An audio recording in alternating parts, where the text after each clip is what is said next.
The general returned from battle, bringing back a woman. The general's wife, the Ava Corporation, cried her heart out at home, while I was so happy I almost slapped my thigh. What a joke! Back then, the late emperor bestowed a marriage. One was the prime minister's legitimate daughter, the other a great general, a union of civil and military might. After I ascended the throne, every day felt like walking on thin ice.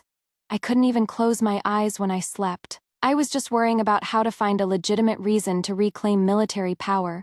And now it is perfect timing. Like a pillow arriving just when you're sleepy.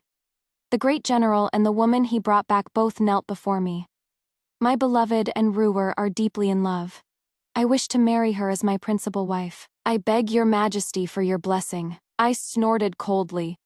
General Zhao, infatuated with a woman on the battlefield, disregarding military discipline, delaying military intelligence, favoring his concubine while neglecting his wife, and colluding with spies from the enemy country. Guards, drag them both down. The woman turned pale in shock. Your Majesty, this commoner is not a spy. I just smiled, not speaking. You say you're not a spy. Does that make it so? It doesn't matter, even if you really aren't, you are now. As soon as I finished speaking, the palace guards lunged forward like wolves and tigers, subduing the struggling General Zhao in a few moves. Your Majesty, I am wronged! General Zhao's eyes turned red. Riwer is just an ordinary woman.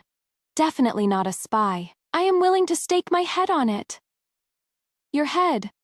I let out a scoff, stood up from the dragon throne, and walked down the steps step by step. You've been reading too many of those tragic romance novels. Haven't you? Is this any time for you to be acting all deeply in love? Beloved Minister Zhao, what can that head of yours guarantee now? Guarantee how you secretly colluded with Mobe. The woman named Ruer's face instantly turned as pale as a sheet. At that very moment, several ministers in the imperial court immediately stood up. Leading them was the Minister of Rights, an old minister known for being prudent. He bowed and said, Your Majesty, General Zhao has just achieved a great military victory. To charge him with the high crime of treason at this time, merely for bringing back a woman. Isn't that too rash? Your Majesty, this action will surely chill the loyal hearts of our soldiers on the front lines. I implore Your Majesty to investigate this clearly, and not believe a one-sided story.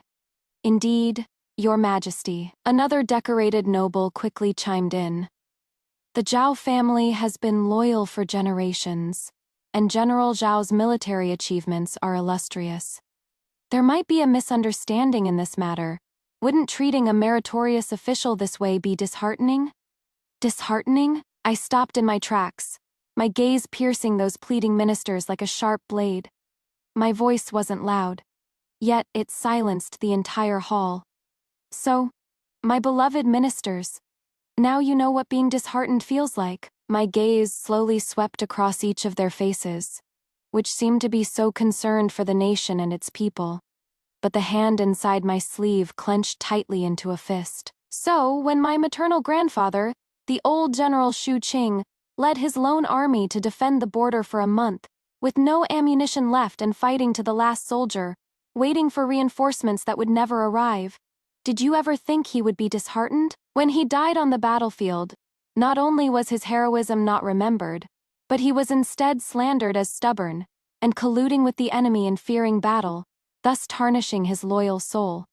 When his family was humiliated, did you ever think my mother would be disheartened? Did you ever think I would be disheartened? My voice suddenly rose, carrying decades of pent-up grief and indignation, echoing in every corner of the Golden Throne Hall. The faces of those few ministers who pleaded paled instantly, and they dared not speak further.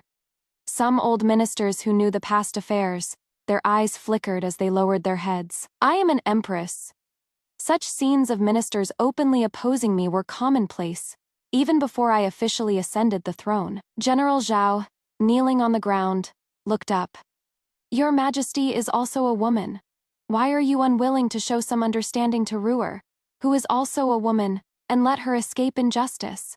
See, here it comes again. Whenever they encounter something that goes against my opinion, they start bringing up my gender. However, In the current situation, I am very confident. Zhao Mingcheng, your Zhao family has been a tall tree catching the wind for a long time. Do you really think that in this imperial court, I am the only one who is displeased with you? At that moment, a censor Wang from the censorate, who had always been at odds with the Zhao family, seized the opportunity, suddenly stepped out from the ranks, held his court tablet high, and his voice boomed.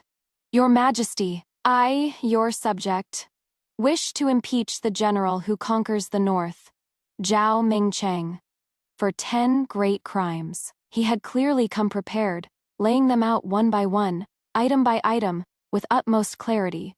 First, taking a favorite on the battlefield, indulging in the charms of a woman, and delaying crucial military matters. Second, concealing the identity of an enemy princess. His intentions are punishable by death. Third, favoring his wife to the detriment of his concubines, disregarding moral principles, and being deficient in virtue. Fourth, living extravagantly in the army, skimming military rations and pay and lining his own pockets. Fifth, condoning his subordinates in plundering the border people, thereby inciting public resentment. Sixth, forming cliques for personal gain, maintaining close ties with officials in the capital, and plotting treason. Of these accusations, I was already aware of some, while others were clearly from political enemies taking the opportunity to kick him while he is down. But at this moment, they merged into a torrent powerful enough to completely drown Zhao Mingcheng. Your Majesty! Censor Wang is spouting malicious slander! Zhao Mingcheng was so anxious his eyes looked like they would split, and he struggled to refute. Whether it is malicious slander or not, will be clear once we investigate. Another official stepped forward, clearly one of Censor Wang's faction. I second the motion. What General Zhao has done has truly betrayed His Majesty's grace and the soldiers. I implore Your Majesty to punish him severely. We implore Your Majesty to punish him severely. Your Majesty, this matter still requires further investigation. The imperial court instantly descended into chaos. The faction advocating for leniency and the faction calling for impeachment argued fiercely, their voices nearly rattling the dome of the Grand Hall. I watched this farce with cold eyes, observing the ministers, some sincere, some feigning, and seeing the ashen-faced Zhao Mingcheng and the trembling, delicate woman rower. Then, I slowly walked back to the dragon throne, turned and looked down upon the entire court. All the arguing ceased abruptly at this moment. My voice was calm, yet carried an unquestionable decisiveness, like the surging undercurrent beneath a frozen river. The descendant of a loyal subject, fallen on the battlefield, wrongly accused, whose name has yet to be cleared. And some, by trampling on the bones of loyal subjects, have usurped high positions and enjoyed glory. Now, they have become even more brazen, treating military and national laws as nothing, and even colluding with the enemy nation. My gaze finally landed on Zhao Mingcheng, each word a final verdict. If such actions can be forgiven, if they can be lightly dismissed with a phrase like, "Don't discourage the soldiers," then what justice remains in this world? What laws can my empire rely on? Zhao Mingcheng lost decorum on the battlefield, delayed military intelligence, and colluded with foreign enemies. The evidence is conclusive. No further discussion is needed. I sat down with a flick of my sleeve, my voice firm and resolute.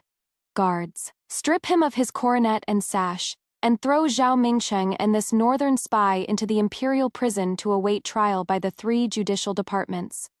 Anyone who pleads for them will be treated as an accomplice. The imperial guards hesitated no longer, roughly removing Zhao Mingcheng's general's armor and official robes, and dragging him away together with the crying ruler. All the civil and military officials in the court were silent. I sat on the dragon throne, feeling its cold touch, and felt no great satisfaction in my heart. Only a heavy thing, called justice, was being painstakingly restored to its rightful place, bit by bit. And this was just the beginning. 3 days later, Prime Minister Lin Wenzheng had been kneeling outside the imperial study for an hour. "Your Majesty," the old eunuch reported in a low voice, The Prime Minister says he is willing to exchange all his family property and official position for an opportunity for his daughter to divorce General Zhao. I slowly sipped my tea. Tell him. I grant the divorce. But I do not want his official position or family property.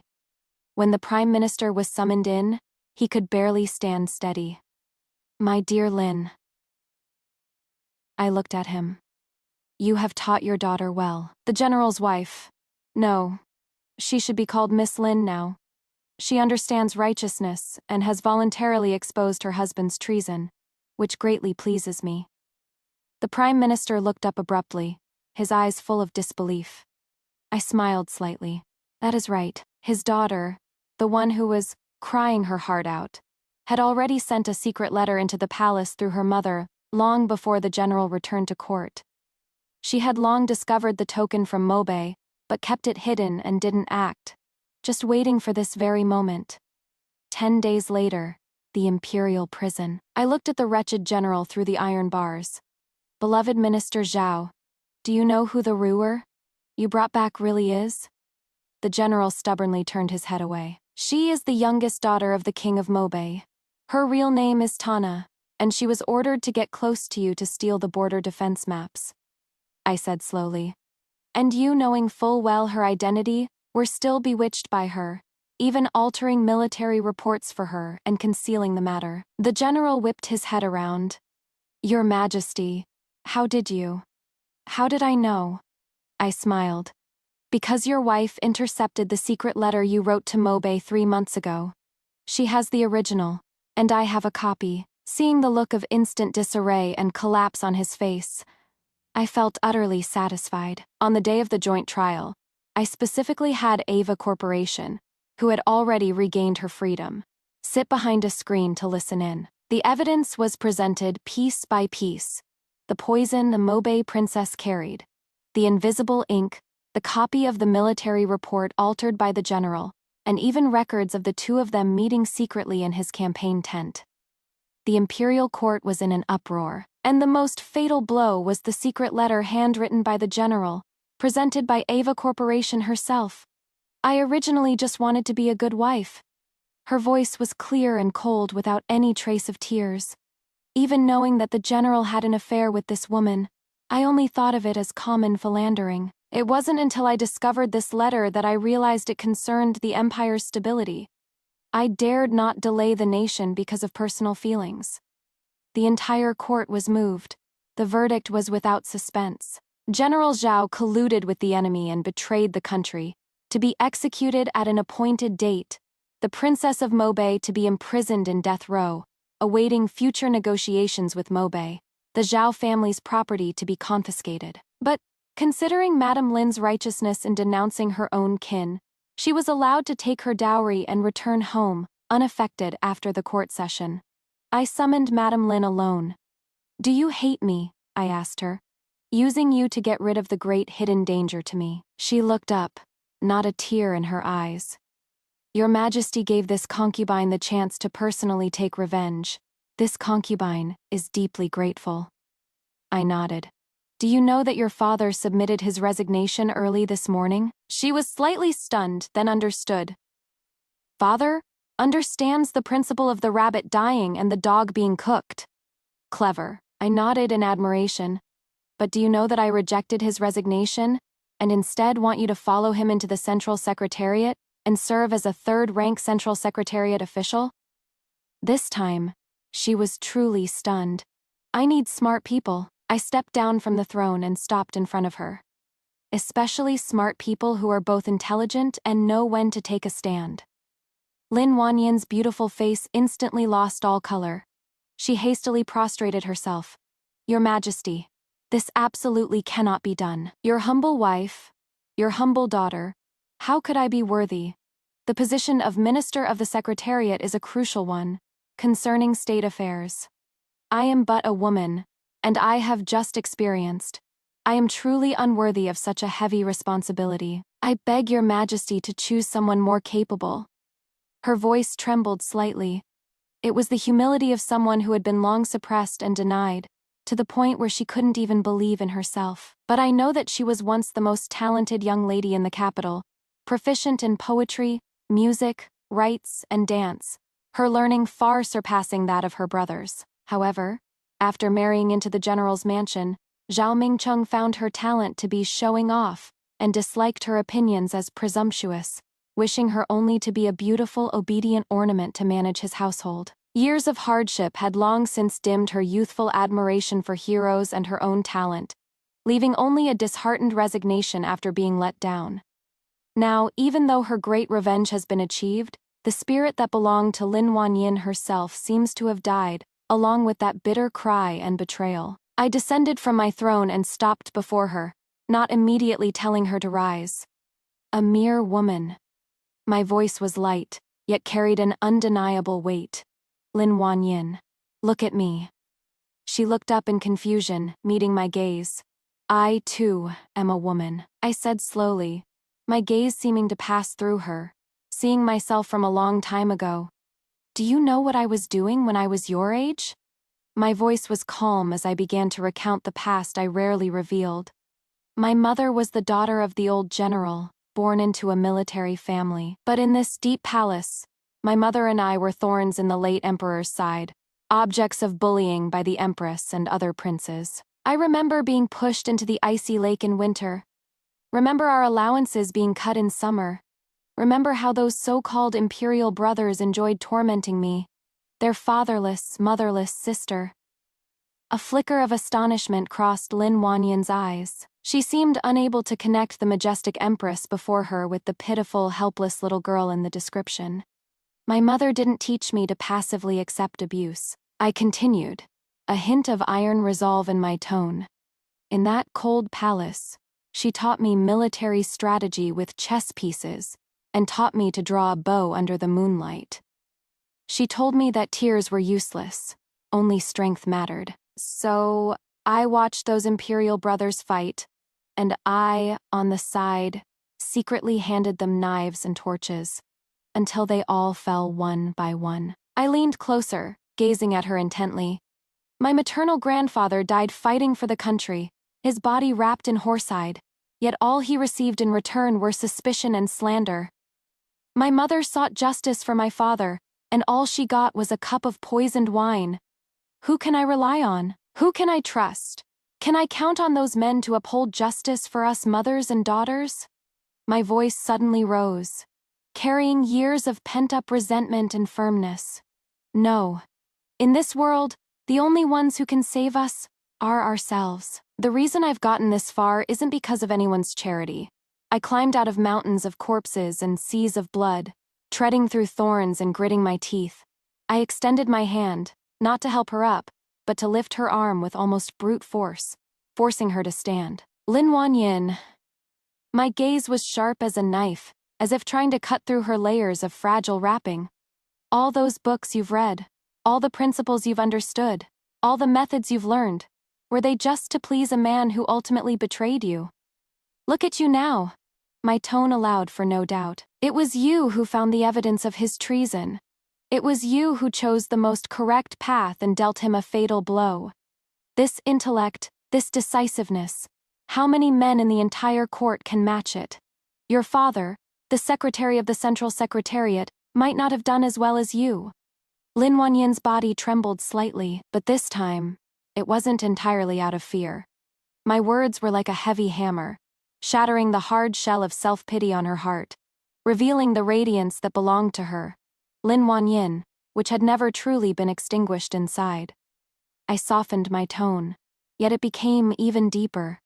I need smart people, and even more, my own people. One who understands how difficult it is for us women to find a foothold in this world, who understands that we must support each other, that we must be fiercer and smarter than men just to survive, just to take back what belongs to us, my own people. In this imperial court, my voice cannot be the only woman's voice. I gripped her arm tightly, my strength firm. Wanyin, I need you.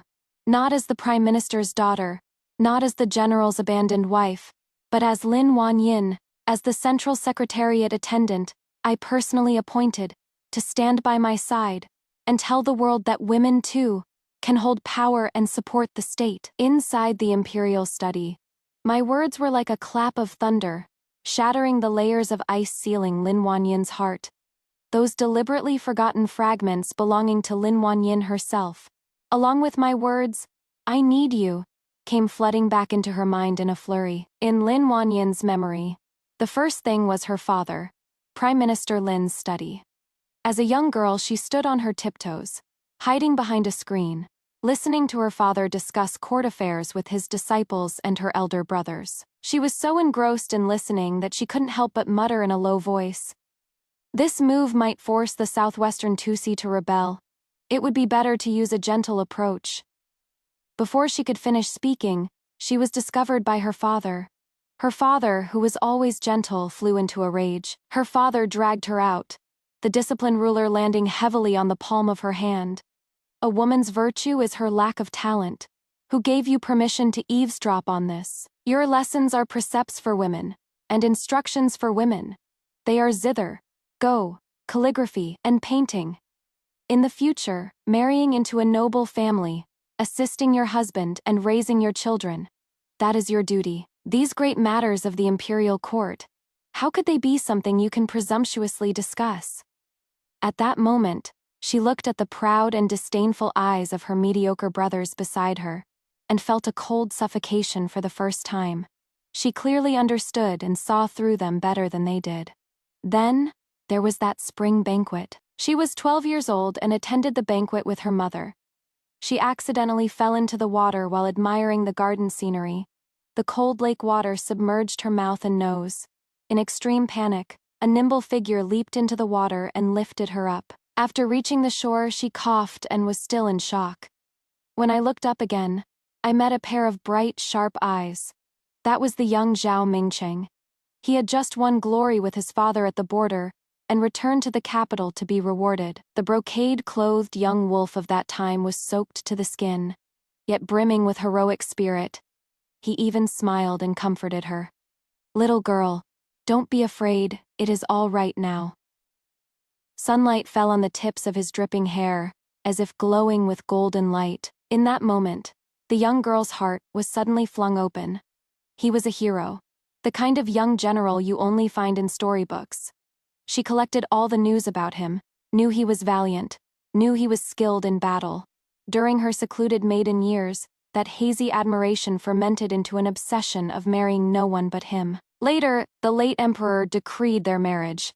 On the night the imperial edict arrived, she hugged her brocade quilt. So overjoyed she stayed awake all night. She felt she was the happiest woman under the heavens, married to the hero she admired. The moment her red bridal veil was lifted, looking at Zhao Mingcheng in his wedding robes, as handsome as ever, she felt she had used up all the good luck of her lifetime. So she meticulously managed their home, treating him as her heaven and earth. In the early days of their marriage, it was not without sweetness. He would occasionally praise her beauty and talent. Her heart was filled with joy, thinking she had found someone she could confide in and stand shoulder to shoulder with. When he was troubled by military affairs, she tried to use the insights she'd pieced together from what she'd sporadically heard from her father, and her own deliberations to analyze the pros and cons for him, and ease his worries.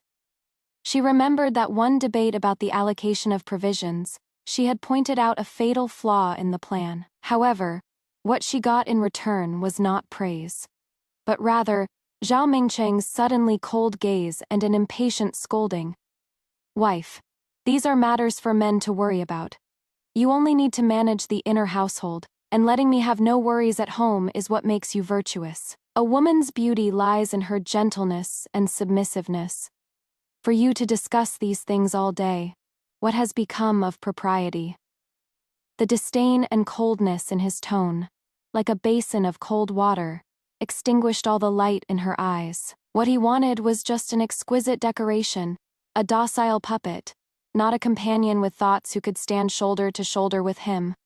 Later on, he revealed his true colors. On days when there was no war, the general's mansion often had singing and dancing every night. He indulged in wine and women, bringing back one charming singer and dancer after another. Lin Wanyin showed the slightest dissatisfaction, and what she received was longer periods of coldness and ridicule. The Prime Minister's legitimate daughter, is she so jealous and intolerant? It is really undignified. Countless nights. She was alone in the empty room, listening to the music and laughter from the front courtyard. Tears soaked her mandarin duck pillow. She couldn't understand how the hero who jumped into the water to save her back then had become so strange and ugly. In his eyes, her wholehearted sincerity was probably not as good as a dancer's glance. Even so, when he was ordered to go to war again, she still suppressed all her grievances and heartache, worrying about his safety. She sent her most skilled confidante guards from her maiden family to secretly protect him, just hoping for his safe return. But what she waited for was not her victorious husband, but a secret letter brought back by a guard at the risk of his life. It was written in Zhao Mingcheng's own hand. A secret letter detailing his dealings with the northern desert nobles, his agreement to frame political opponents, and even his tacit permission for the other party to plunder border villages in exchange for their support for his military achievements. At that moment, Lin Wanyin felt the world spinning. What hero? What love? It was all fake. The man she adored with all her heart not only failed her, but even betrayed his homeland. He was completely unworthy of her years of adoration, and even less worthy of that general's armor. The spring day filter of her girlhood completely shattered, leaving only the cold reality of being used, deceived, and humiliated. All her love turned into bone-deep disappointment and hatred. She didn't cry anymore, but instead calmly hid the secret letter and began to secretly gather more evidence. That strategic mind, suppressed by her father and despised by her husband, for the first time, spun into high gear for revenge and to save herself. So when the general returned to court in victory, bringing that Mobe woman with him, when she heard her husband say, "I wish to marry her as my primary wife," she cried her heart out in public. In that cry, 7 parts were for truly mourning her dead love and youth, and the other 3 parts were a play for everyone to see. She knew that His Majesty, alone on the high platform, had been waiting for an opportunity, and she, Lin Wanyin, would personally deliver this opportunity and also carve out a way to survive for herself.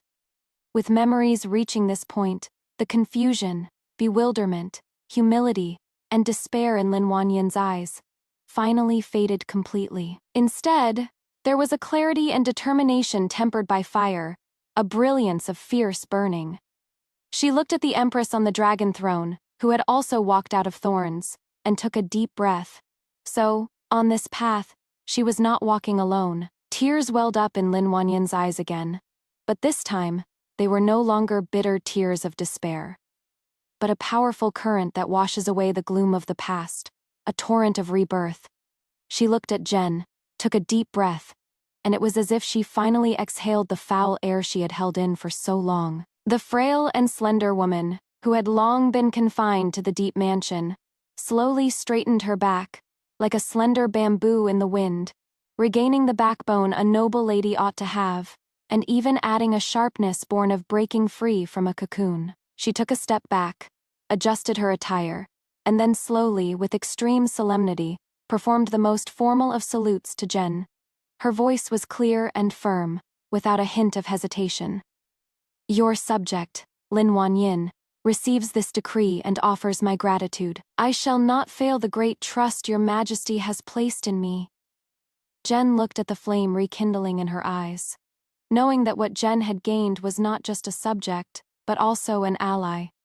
After Lin Wanyin left, Jen sat alone in the imperial study. The scent of ambergris swirled in the air, as Jen's fingertips brushed across the cold tiger tally. That coldness seemed to pierce through time, taking Jen back many years to that equally cold cage called the Imperial Palace. Back then, Jen was not yet Jen, just the most insignificant little 7 in the palace. An imperial daughter whose mother consort had lost favor, and who in turn was also forgotten by the late emperor. My mother consort Zhao Yishu was the only daughter of old General Shu Qing. In my memories, My mother consort didn't have much of the delicate tenderness of a palace consort. In her eyes, there was always a valiant and heroic air that even the years in the deep palace could not suppress. Although her palace was always the most desolate, and the late emperor would perhaps rarely visit even once a year, the imperial sons and daughters born to those favored concubines were the nightmare of Jen's childhood, especially second imperial brother and fourth imperial brother, who always took pleasure in teasing and bullying Jen. Jen remembers. One winter day, they snatched away Jen's only hand warmer and pushed Jen into the koi pond, which had a thin layer of ice. The bone-chilling cold seized Jen in an instant, but they just laughed heartily on the bank. It was Mother Consort who, upon hearing the news, came running like she was mad, unhesitatingly jumped into the icy pond, and used her not-so-strong body to lift Jen onto the bank. Her lips were purple from the cold, yet the first thing she did was wrap Jen tightly. Afterwards, to the empress, who had rushed over and was feigning a scolding, she said word by word, "Your Majesty, please forgive me. It was I, your servant, who lost my footing and disturbed their highnesses."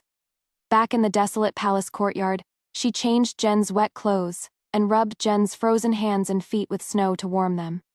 Jen sobbed and choked, asking her, "Why do they always bully us? Why doesn't Father Emperor do anything?" Mother Consort's eyes were like the deepest night, and within them was a fiery light that Jen could not understand back then. She wiped away my tears, her voice low, but with an iron resolve. "Because you are weak, you will be bullied. Tears won't earn pity. They'll only make your enemies more triumphant." From then on, my mother's palace became another world in the dead of night. She took down her embroidery frame, spread out a sand table, and used chess pieces as soldiers, teaching me how to deploy troops, and explain how my maternal grandfather had defeated a larger force with fewer men, and defended the nation's gates back then. "Nanan, you see, if a frontal assault fails, you can go around. You can sow discord, you can attack where they must defend." She pointed at the sand table. "Just like your imperial brothers, they are not a united front." She even secretly got a small bow and taught me how to draw and shoot it under the moonlight. "Your maternal grandfather said that the children of the Shu family don't have to fight on the battlefield, but they absolutely cannot be defenseless and be at the mercy of others." Her movements were fluid and full of power. At that moment, she wasn't a consort confined to the inner palace, but a fierce warrior daughter from a military family, galloping across the battlefield. I began to become well-behaved, proactively trying to appease the imperial brothers who bullied me. But I would always accidentally reveal some secrets. For example, the essay the second imperial brother received praise for from our father was actually ghost-written, and the Persian cat that the fourth imperial brother cherished ran to the third imperial brother's place and got scratched. I hid nearby, watching them go from suspicion to fierce conflict. And for the first time, I tasted the flavor of power in my heart. So killing didn't necessarily require swords. However, the sky outside the palace had fallen. A swift military dispatch from the border, 800 Li in urgency, stated that the northern fortress defended by my maternal grandfather Shu Qing was besieged by the enemy's main forces. The late emperor sat firmly on the imperial court, listening to the advice of the military generals, led by General Zhao's father, who said, "Cautiously reinforce, fear being lured away by a stratagem." And he delayed dispatching troops. Even the life-saving provisions were delayed and not sent. Mother Concubine knelt in the palace until her knees were raw, and all she got for her begging was the late emperor's one cold sentence: "The harem must not meddle in politics." 1 month, a whole month. My mother consort and I stared at the map of the border day and night, as if we could hear the battle cries and smell the stench of blood from there. My mother consort would gaze at the waning moon outside the window, so worried that her hair turned white overnight. But what we finally received was the terrible news that my maternal grandfather and all the soldiers under his command had died in battle, and the fortress had fallen. Right after that, even worse news arrived. Old General Zhao, appointed in a time of crisis, led the reinforcements and arrived. repelling the enemy troops who were weary from a long war, and recapturing the lost territory. But in the imperial court, rumors actually began to spread, saying that maternal grandfather Xu Qing was obstinate and self-willed, disobeyed orders, which led to the army's defeat. There were even faint whispers of colluding with the enemy and being timid in battle. When Mother Consort heard the news, she spat a mouthful of blood onto the white marble steps in front of the hall, staining the cold stones red. She almost went crazy. Mother Consort spent all her wealth and used the very last of the old connections my maternal grandfather left in the army. Finally finding a single clue, a guard who had crawled out of a mountain of corpses and a sea of blood risked his life to bring back a letter written in blood by his grandfather and half of a severed tiger tally. The letter was written in blood, each word dripping with tears. It described how the Zhao family delayed military opportunities, withheld rations and provisions, watched men die without sending aid, and in the end, even stole military achievements and framed the loyal and righteous. The mother held the blood-written letter in her hand, her eyes filled with a hatred that seemed to burn everything away. She desperately went to seek an audience with the late emperor, wanting to seek justice for her father. But that night, she went and never returned. The next day, news came from the palace that Zhao Yishu had died of a sudden illness. When I saw Mother Consort for the last time, she was lying on a cold straw mat. Her face was pale but strangely calm. Only her tightly clenched fists hinted at her final struggle. Someone pried her hand open, and it was empty. The blood-written letter and the tiger tally disappeared without a trace. I am not crying. My tears seemed to have dried up at that moment, or perhaps turned into ice, frozen in the deepest part of my heart. I know. Imperial concubine used her death to protect me for the last time. Similarly, it also told me a bloody fact. This deep palace, this imperial court, there is no justice, only strength. Later on, my imperial brothers who fought each other to the death. Some died. Some were deposed. The late emperor looked at his group of worthless sons, and finally, on his deathbed, with utmost reluctance, handed the imperial seal to me, the only one who was quiet and sensible, and had no maternal relative's influence. The moment I took the imperial seal, what I felt was not glory, but its cold weight and the warmth of my mother's blood. I looked at the officials kneeling all over the floor, and saw the varied expressions of Prime Minister Lin and General Zhao among them.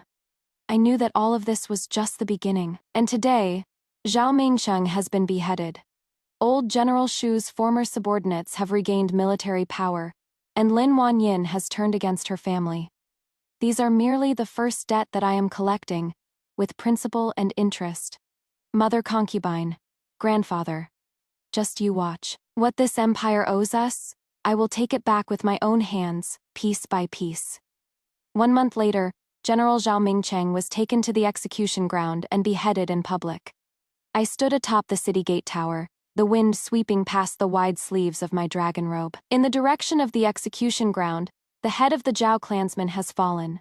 Blood has already stained the dust, and at the palace gates the newly appointed vice minister of the secretariat, Lin Wanyin, took up her post, becoming the first female official of this dynasty. Her carriage was rolling over the bluestone slabs, heading towards a future that women of the old era could never have imagined. The trusted eunuch, Li Dequan, stood in attendance with his hands lowered and said softly, "Your Majesty, the Zhaos have been executed, and Miss Minister Lin, has also taken her post in the secretariat. Now, you can finally get a peaceful night's sleep." A slight smile touched my lips, but my eyes held no mirth. "Peace. Li Dequan, you followed me from the cold palace to this dragon throne. When have you ever seen me at peace?" My gaze drifted towards the northeast corner of the imperial city, the direction of the fourth prince's mansion. The fierce tiger is gone, but the jackals still linger. Moreover, I turned my head slightly. My good imperial brother and Prime Minister Lin have lost their biggest reliance in the military. What do you think they'll do next? Li Dequan bowed his head even lower. "Your servant is foolish. They'll only become more desperate and more ruthless." I sneered. "Good. It is just right for me to deal with them all at once, so as to avoid future trouble. 3 days later, the Grand Court Assembly. I sat upright on the dragon throne, watching the undercurrents below with cold eyes. The case of General Zhao colluding with the enemy had not yet subsided, and Lin Wanyin, a woman holding a position in the Central Secretariat, had caused widespread discussion in the court and among the public. As expected, the censors from Prime Minister Lin's faction were the first to attack. They impeached Lin Wanyin for a hen crowing at dawn, violating ancestral precepts, and insinuated that I was appointing private individuals and disrupting the court's order. Prime Minister Lin himself remained unruffled, appearing heartbroken yet compelled to uphold justice by punishing his own kin. Your Majesty, although my humble daughter has fortunately achieved merit, it is an unprecedented matter for a woman to hold official office in all of history. I fear it will provoke public criticism and shake the foundation of the state. I beg your Majesty to retract your decree and allow my daughter to return home to reflect. Before I could even speak, a clear voice came from behind the curtain. Father, you are mistaken. Lin Wanyin, clad in a dark purple official robe, stepped out from behind the screen, holding a jade tablet, composed and dignified. She actually had more of a sharp edge than when she was a general's wife before. She first paid her respects to me, then turned to the court officials. The ancestral system was also established by humans. His Majesty is the ruler of the world, with absolute authority. When His Majesty employs me, he is using my merits and loyalty in exposing treason and guarding the country, not my gender. Chancellor Lin repeatedly talks about the foundation of the nation. But is it more in line with the ancestral system to tolerate border generals colluding with the enemy and harming the foundation of the nation, rather than allowing women to hold office? Her words hit the mark, leaving the censorate red-faced and speechless. Chancellor Lin stared at his daughter, his eyes extremely complex, a hint of barely perceptible apprehension, mixed with shock and anger.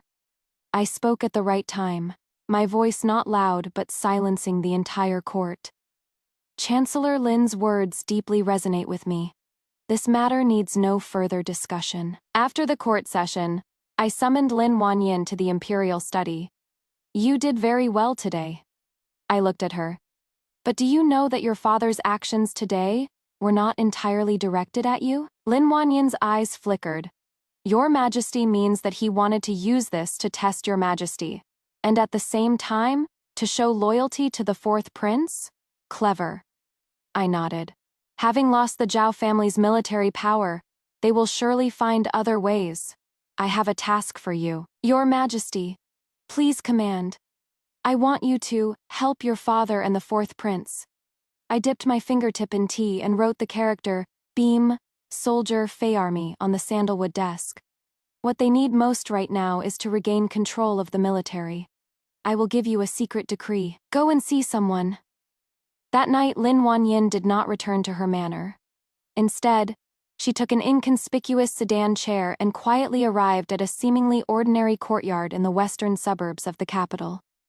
In the hall, an elder with white hair but a posture, still as straight as a pine tree, was waiting. Seeing the secret decree and half of the tiger tally in Lin Wanyin's hand, a sharp light suddenly flashed in his eyes. Your subordinate greets your Majesty. The elder's voice was hoarse but couldn't hide his excitement. He was an old subordinate of my maternal grandfather, a fierce general who was almost forced into retirement by the Zhao family Duke, Wei Shui. Duke, please rise. Lin Wanyin helped him up. Your Majesty has decreed. After lying dormant for so long, the sharp sword must be unsheathed. The Jingxi Grand Camp should return to the hands of loyal officials. Old General Shu's eyes welled up with tears. Your subordinate has waited too long for this day. The late emperor was wary. Traitors were in power, and the old general's bloodline was forced to struggle in the deep palace. Your Majesty, whatever you command, your subordinate will obey to the death. At the same time, at the fourth prince's manor, Prime Minister Lin and the fourth prince were in secret consultation. Your Highness, that piece of trash Zhao Mingcheng was actually ruined by a woman. Prime Minister Lin gritted his teeth. Now that the capital's defense is vacant, We must get our hands on it as soon as possible. The fourth prince's expression was grim. Father has truly become senile, actually passing the throne to that wretched woman. Lord Lin, are you truly confident? That old scoundrel Shu from the Jingxi camp is a former subordinate of her dead grandfather? Prime Minister Lin gave a sinister smile. Shu Hui has long been stripped of his power. He is nothing to worry about. Her Majesty's appointment of women as officials has already made many of the old ministers unhappy. We can use this as an opportunity to make our move. The royal autumn hunt in 3 days is the perfect time. He lowered his voice. When the time comes, we just need to create a little accident. Her Majesty has no son, and you, as the late Emperor's eldest son, will naturally. 3 days later, at the autumn hunting grounds, banners fluttered, and the sound of drums and horns filled the air. Dressed in riding and archery attire, I took the lead on my horse. The fourth prince and Prime Minister Lin exchanged a look and followed closely behind, deep within the dense forest. Prey was startled. I spurred my horse on, chasing a white deer, and seemed to be gradually separating from the main party. A murderous glint flashed in the fourth prince's eyes. He raised his hand and gave a light wave, and dark shadows flitted through the dense forest. The faint glint of blades visible. These were the royal secret guards the late emperor had secretly left for him. The secret guards in the forest found their hiding spots, took out their crossbows, and knocked them with poison-tipped bolts. Just as their bowstrings were about to be fully drawn, the sound of whistling through the air suddenly erupted from all around. Countless arrows flew up into the sky, but they weren't shot at me. Instead, they precisely struck down the hidden guards lurking in the woods. The sound of horses' hooves thundered. Old General Shu, leading elite cavalry, charged out from the woods, instantly surrounding the fourth prince and his entourage. Lin Wanyin calmly rode out from behind my guards, holding a royal decree high in her hand. Fourth Prince Yuan Roi and Prime Minister Lin Wenjung, colluding with remnants of rebellious generals, plotted to assassinate the emperor. The evidence is conclusive. By imperial decree, seize them. The fourth prince's face turned ashen, and he roared. Impossible! How could the troops from the Jingxi Grand Barracks be in your hands? I slowly turned my horse's head, looking at him like I was looking at a clown. Brother, you and your father always looked down on women. And you forgot. Military power has never just been about the tiger tally, but also about people's hearts. What my maternal grandfather left me was not just an empty title that was constantly suppressed. My voice chilled to the bone, and countless soldiers like old General Shu, loyal to the dynasty, loyal to the rightful succession. As for those royal hidden guards, Father was unwilling to give them. And I don't care for them either. I stared at the black-clothed corpses falling from the trees, and said disdainfully, after all, they are things that cannot see the light of day. Prime Minister Lin collapsed on the ground, his face ashen. I will no longer look at them. His gaze swept over all the frightened civil and military officials present, his voice echoing throughout the arena. The late emperor was suspicious of his meritorious officials, indulging you to form factions and pursue selfish interests, almost damaging my rivers and mountains. My actions today are not out of personal grievances, but to rectify the court and stabilize the national foundation. Anyo not involved in this treasonous case. I will not pursue, but from today onwards, in this court, I only want ministers loyal to the emperor and patriotic. No more prince factions, prime minister factions. Your Majesty is wise. Old General Shu was the first to dismount and kneel, his voice like a thunderclap. Your Majesty is wise. A sound like mountains and seas arose, echoing throughout the entire arena. I sat upright on the horse, my gaze sweeping over the vast mountains in the distance.